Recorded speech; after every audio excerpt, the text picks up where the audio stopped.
सबको जय मसीह की।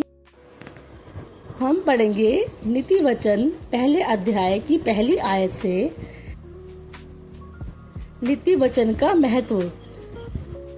पहली आयत से दाऊद के पुत्र इज़राइल के राजा सुलेमान के नीति वचन।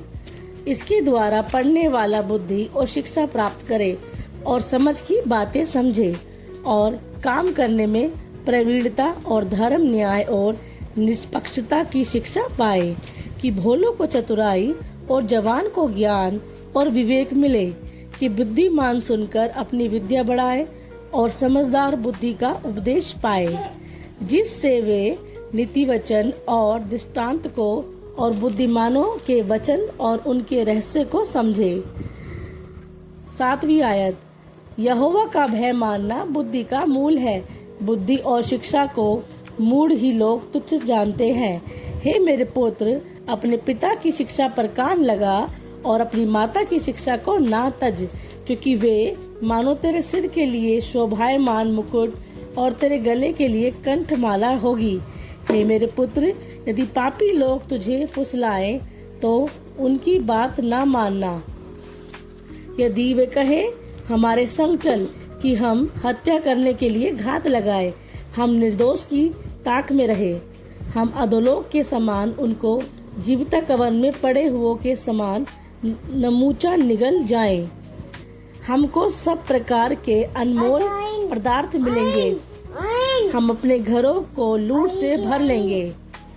तू हमारा साझी हो जा, हम सबों का एक ही बटुआ हो।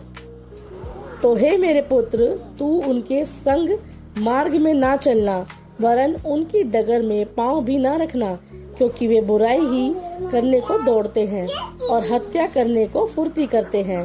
क्योंकि पक्षी के देखते हुए जाल फैलाना व्यर्थ होता है, और ये लोग तो अपनी ही हत्या करने के लिए घात लगाते हैं और अपने ही प्राणों की घात में रहते हैं। सब लालचियों की चाल ऐसी ही होती है, उनका प्राण लालच ही के कारण नष्ट हो जाता है। बुद्धि की पुकार। 20वीं आयत से। बुद्धि सड़क पे ऊंचे स्वर में बोलती है और चौकों में प्रचार करती है। वह बाजारों की भीड़ में पुकारती है, वह फाटकों के बीच में और नगर के भीतर भी ये बातें बोलती है। हे भोले लोगों, तुम कब तक भोलेपन से प्रीति रखोगे?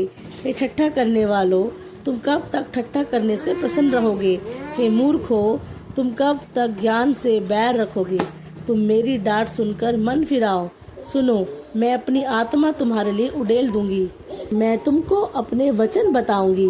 मैंने तो पुकारा, परंतु तुमने इनकार किया, और मैंने हाथ फैलाया, परंतु किसी ने ध्यान न दिया। वरन तुमने मेरी सारी सम्मति को अनसुनी किया और मेरी ताड़ना का मूल्य ना जाना। इसलिए मैं भी तुम्हारी विपत्ति के समय हंसूंगी, और जब तुम पर भय आ पड़ेगा, अरन आंधी के समान तुम पर भय आ पड़ेगा, और विपत्ति बवंडर के समान आ पड़ेगी, और तुम संकट और सकेती में फंसोगे। तब मैं ठट्ठा करूंगी, उस समय वे मुझे पुकारेंगे और मैं ना सुनूंगी। वे मुझे यत्न से तो ढूंढेंगे, परंतु ना पाएंगे, क्योंकि उन्होंने ज्ञान से बैर किया और यहोवा का भय मानना उनको ना भाया। उन्होंने मेरी सम्मति ना चाही, वरन मेरी सब ताड़नाओं को तुच्छ जाना। इसलिए वे अपनी करनी का फल आप भोगेंगे और अपनी युक्तियों के फल से अघा जाएंगे, क्योंकि भोले लोगों का भटक जाना उनके घात किए जाने का कारण होगा, और निश्चिंत रहने के कारण मूढ़ लोग नष्ट होंगे। परंतु जो तेरी सुनेगा वह निडर बसा रहेगा और बेखटके सुख से रहेगा। ये परमेश्वर का जीवित और सामर्थी वचन है। हमने नीति वचन अध्याय 1 पहली आयत से 33 आयत तक पढ़ा है, कि अब समय ऐसा सच में आ गया है कि हमें इन वचनों की बहुत ज़्यादा ज़रूरत है। जहाँ देखो वहीं बुरी खबरें हमें सुनने को मिलती है, बुरे लोग।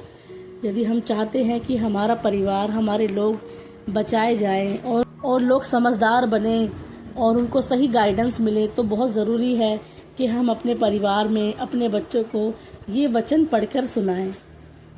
परमेश्वर आप सबको आशीष दे और आप इन वचनों को पढ़ें और लोगों को शेयर करें। सबको जय मसीह की।